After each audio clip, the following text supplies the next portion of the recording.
A gente não pode se conformar com nenhuma família que esteja ainda procurando uma pessoa desaparecida. O Estado precisa localizar todas as pessoas que estão em situação de desaparecimento.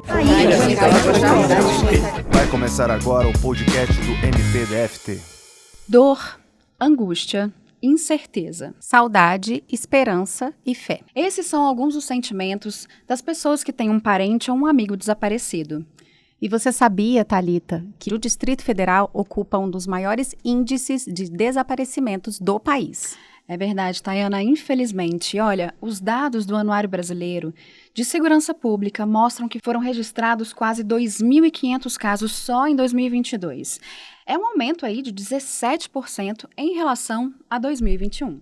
A boa notícia é que muitos casos são solucionados. E a gente achou muito importante trazer esse assunto aqui para o nosso podcast, porque no dia 30 de agosto é o Dia Internacional das Vítimas de Desaparecimentos. E o MPDFT possui um programa que ajuda a localizar essas pessoas. E quem vai explicar tudo pra gente é a promotora de justiça, Poliana Silvares. Ela é uma das coordenadoras dos Núcleos de Direitos Humanos aqui do MPDFT. Bem-vinda, doutora Poliana. Obrigada, meninas. Uma honra estar aqui presente novamente, agora no videocast, falando dessa temática que é muito sensível. A gente trabalha com ela lá no Núcleo de Enfrentamento à Discriminação, mas agradecer mesmo o espaço, porque é importante a gente dar visibilidade para a pauta, para que ela seja tratada com a responsabilidade que ela merece, né? Doutora, então, para a gente começar nosso bate-papo aqui, eu queria que você falasse um pouquinho a questão do perfil desses desaparecidos aqui no DF. Então, o Distrito Federal, ele tem um perfil um pouco diferente do que demonstra o perfil nacional. No Brasil, segundo o anuário, há cerca de 203 registros de ocorrências de pessoas desaparecidas por dia no Brasil. Isso é um dado de 2022. Em geral, no Brasil, quem mais some são jovens meninos de 12 a 17 anos. No Distrito Federal, é diferente. No Distrito Federal, desde 2019, a Secretaria de Segurança Pública também faz essa publicação dos desaparecimentos, e o relatório de análise do fenômeno de segurança pública informa que essa faixa etária, ela muda de 31 para 50 anos e que também são, em sua maioria, homens. Então, as pessoas são mais velhas aqui no DF. De fato. E isso vem acontecendo, essa mudança, desde 2019. Esse relatório, ele vem sendo confeccionado desde 2016. Então, 16, 17, 18, o dado é sobre adolescentes. E houve uma mudança em 2019, registrando 19, 20, 21 e 22, um aumento de homens nessa faixa etária de 31 a 50 anos. E é importante a gente saber, né, assim, quem são essas pessoas, até para pensar em políticas, né? É isso que eu gostaria de acrescentar, né? Se a gente consegue identificar os motivos, né, do sumiço. Sim, o que você mencionou é muito importante. É importante que a gente entenda quem são essas pessoas que somem no Distrito Federal, e por que elas somem? Porque a gente, sabendo esses dados, o Estado pode trabalhar melhor em política pública, pode trabalhar melhor para combater, para localizar essas pessoas de uma forma mais célere. Então, tem uma promotora em São Paulo, que é a Eliana Vendramini. Ela escreveu uma tese sobre o desaparecimento, e sobre as motivações ela diz o seguinte: ela classifica 3 tipos de motivações. O desaparecimento voluntário, então são aquelas pessoas maiores, capazes, que saem de suas casas porque querem. Só que a família não desconhece a motivação, elas somem. Então, para a família, elas estão desaparecidas. Sim. Uma segunda classificação é o desaparecimento involuntário. Nesse caso, são menores e são pessoas que, por exemplo, têm um comprometimento com saúde mental, com drogadição. São causados também por motivações que ela não pode contar para o familiar que está saindo de casa. Então, eu menciono, por exemplo, um caso de abuso sexual que está ocorrendo dentro da residência. Certo. E então um adolescente ou uma mulher adulta, um homem adulto, saem de suas casas e ninguém sabe o paradeiro e não pode relatar a motivação motivação. E uma terceira classificação que ela traz é o desaparecimento forçado. Então, são causas em tragédias, por exemplo, aquelas tragédias naturais. E aí, todos esses 3 tipos estão incluídos nessas estatísticas, né, que a gente comentou. Exatamente. O Estado precisa ter essa compreensão do que é a pessoa desaparecida. Então, a promotora, ela trouxe essa divisão para esclarecer e também para dizer, sim, as pessoas que saem voluntariamente de suas casas, se o familiar não tem esse conhecimento, elas são computadas para fim de desaparecimento. Então, muitas das ocorrências podem ter a ver também com esse desaparecimento voluntário, mas ainda assim, o Estado tem o dever de procurar essa pessoa, porque a família tem o direito de saber. Sim. Agora, doutora, o MPDFT, ele tem, né, um programa de localização, de identificação de desaparecidos, que é o PLID, né? Sim. Eu queria que você explicasse um pouquinho pra gente como que surgiu, ele é fruto de alguma parceria? Ele surgiu no Ministério Público do Rio de Janeiro, há muitos anos. Posteriormente, o CNMP comprou a ideia e unificou. Então, todos os ministérios públicos do Brasil têm o PLID, que é o programa. E quais são as atribuições, né, as funções desse programa? Eu, no caso, sou a responsável por esse programa aqui no Distrito Federal.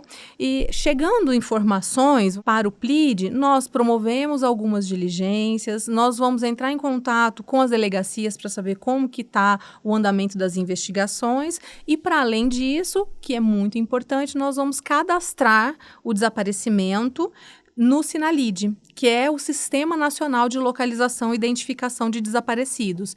É um sistema nacional que, embora seja do Ministério Público, ele é aberto para órgãos públicos e nós estamos também fazendo parceria com órgãos privados, para que todas as pessoas que tenham notícia, tanto de desaparecimento quanto de localização de pessoas em potencial situação de desaparecimento, façam esses registros e seja possível o cruzamento dessas informações. Sim. Doutora, é importante a gente explicar de uma forma prática, né, para quem está nos acompanhando, como é que ela pode fazer um registro pelo PLID, onde que fica esse formulário, quais itens, né, que ele pede que sejam preenchidos. O formulário do MP fica no Espaço Cidadão. Dentro do site do Ministério Público tem um ícone, que é em azul, e lá dentro tem o Programa de Localização e Identificação de Desaparecidos. E nesse espaço tem o formulário que a pessoa pode preencher, mandar para a gente e a gente vai tomar as providências devidas e vai cadastrar no Sinalid. Ou também pode vir no Ministério Público direto, pessoalmente, vai no Núcleo de Direitos Humanos, que o PLID fica dentro do Núcleo de Direitos Humanos. E é importante, né, doutora, registrar também a ocorrência, né, na delegacia, porque a gente tem aquela ideia de que quando alguém desaparece, precisa esperar 24 horas. Aí eu queria saber se isso é mito ou é verdade. Thalita, é mito. Na verdade, quanto antes a pessoa for à delegacia registrar a ocorrência, é melhor. Uhum. E sim, em todos os casos é necessário registrar a ocorrência. Ainda que a pessoa tenha dúvida sobre a motivação do desaparecimento, a gente não pode brincar com isso. Principalmente se for adolescente, tem que levar a informação para a polícia para que a polícia haja. Inclusive, a polícia atualmente está trabalhando muito atentamente com essa pauta para formar um protocolo padrão para todas as polícias do Distrito Federal agirem da mesma forma em situação de desaparecimento. Isso vai ser muito importante para o Distrito Federal. Doutora, eu queria só que a senhora desmembrasse um pouquinho, assim, por exemplo, então a pessoa vai na polícia, registra, aí ela pode fazer esse complemento no PLID. E o que ela tem que colocar ali? Quais as informações básicas que normalmente são pedidas nesse formulário, que ela precisa estar atenta? Tipo, a roupa da pessoa, se tem características físicas. Sim, é importante colocar o nome da pessoa, dados de idade, né, sexo e enfim. Mas muito importante também colocar tatuagem, foto de tatuagem, uma se foto tiver, atualizada, foto né, atualizada. Colocar a roupa que ela estava quando saiu, né, quando foi a última vez que o familiar a viu. Detalhes são importantes. Doutora, e é o seguinte, a gente tem visto muito, né, quando uma pessoa desaparece, tem aquelas correntes nas redes sociais. Então, as pessoas colocam foto, telefone, como achar. Então, você recebe pelo WhatsApp. A gente entende que é um movimento interessante, né? Porque todo mundo quer descobrir o que aconteceu. Sim. Mas é importante registrar nos canais oficiais? Sim, Tayana. A participação popular é essencial. para que a gente possa ter resolutividade nos problemas, né, da sociedade. Então, é muito importante, sim, que as pessoas façam essas correntes, que elas passem a informação adiante, mas é essencial que quem tenha tido um parente ou um amigo desaparecido vá aos órgãos públicos para que esses órgãos promovam as diligências necessárias para a localização dessa pessoa. E quando essa pessoa é encontrada, o que a pessoa precisa fazer quando alguém é encontrado? É algo que não é muito comum, infelizmente, mas é até um ato de cidadania. Quando a pessoa é encontrada, a gente pede que o cidadão retorne à delegacia, porque, como eu disse anteriormente, é importante que a gente entenda o motivo do sumiço, porque quanto tempo ficou desaparecido. Então, o Estado também precisa dessa informação para trabalhar a política pública, para tentar evitar novos desaparecimentos e para tentar também ajustar mecanismos de localização mais rápida, para que essa família não vivencie essas agruras por muito tempo. Então, a gente pede que o cidadão, ao localizar o seu parente, retorne à delegacia e informe. O Distrito Federal, inclusive, tem uma boa prática que deve ser replicada em outros estados, que é de colocar a informação da localização na mesma ocorrência policial. Isso foi destacado no mapa do desaparecimento como uma boa prática realizada pela Polícia do Distrito Federal, porque isso organiza a informação e faz com que aquela ocorrência ela seja baixada de uma forma bem completa e para que a gente possa, a partir daquela ocorrência, trabalhar com política pública. Doutora, eu queria que a senhora explicasse um pouquinho mais sobre o Sistema Nacional, que é o Sinalid, qual que é a importância dele, ele vai trazer mais eficiência por ele ser nacional? O que a senhora tem a dizer sobre o Sinalid? Na verdade, assim, a Política Nacional de Localização de Pessoas destaca a necessidade de um cadastro nacional. É um dos eixos da política de localização de pessoas, localização e identificação, que exista um cadastro nacional. Hoje, esse cadastro nacional é o Sinalid, é o cadastro que está avançado.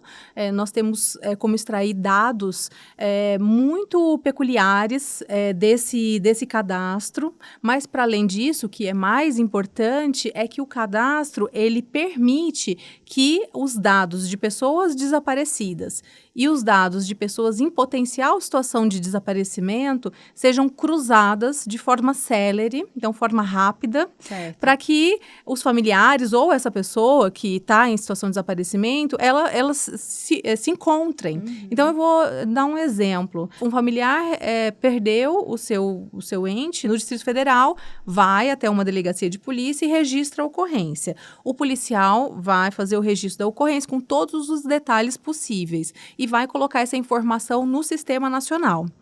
No hospital de Goiás, por exemplo, vamos supor que essa pessoa pegou um ônibus, saiu, perdeu a memória e foi parar num hospital em Goiás. Está sem identificação, não consegue se autodeterminar.